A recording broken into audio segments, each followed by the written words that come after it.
મહત્વના સમાચાર સામે આવી રહ્યા છે, જ્યાં રાજ્યના જીએસટી વિભાગની નોંધપાત્ર કામગીરી સામે આવી છે।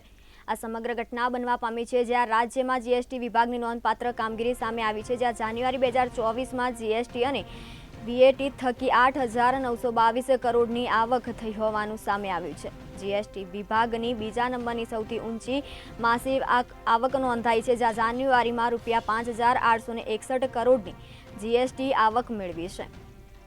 તેમજ જાન્યુઆરીમાં ₹3,061 કરોડની વીએટીની આવક પણ થઈ છે। જીએસટીમાં ગત માસ કરતાં 15% વધુ આવક પ્રાપ્ત કરી છે, જ્યારે વીએટીમાં ગત માસ કરતાં 10% વધુ આવક થઈ હોવાનું સામે આવ્યું છે। ચાલુ નાણાકીય વર્ષમાં જાન્યુઆરી સુધીમાં કુલ 89,765 કરોડની આવક નોંધાઈ છે। જીએસટી અને વીએટી કલેક્શનમાં લક્ષ્યાંક કરતાં 85% વધુ આવક પ્રાપ્ત થઈ હોવાનું સામે આવ્યું છે। રાજ્યના જીએસટી વિભાગની નોંધપાત્ર કામગીરી સામે આવી છે, જ્યાં જાન્યુઆરી 2024માં જીએસટી અને વીએટી થકી 8,922 કરોડની આવક નોંધાઈ છે।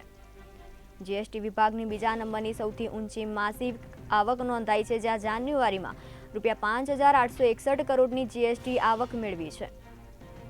તેમજ જાન્યુઆરીમાં ₹3,061 કરોડની વીએટીની આવક પણ થઈ છે। જીએસટીમાં ગત માસ કરતાં 15% વધુ આવક પ્રાપ્ત થઈ છે, જ્યારે વીએટીમાં ગત માસ કરતાં 10% વધુ આવક થઈ છે।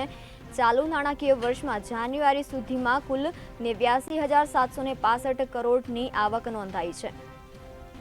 જીએસટી વીએટીમાં કલેક્શનમાં લક્ષ્યાંક કરતાં 85% વધુ આવક પ્રાપ્ત થઈ હોવાનું સામે આવ્યું છે। રાજ્યના જીએસટી વિભાગની નોંધપાત્ર કામગીરી સામે આવી છે, જ્યાં જાન્યુઆરી 2024માં જીએસટી અને વીએટી થકી 8,922 કરોડની આવક નોંધાઈ છે।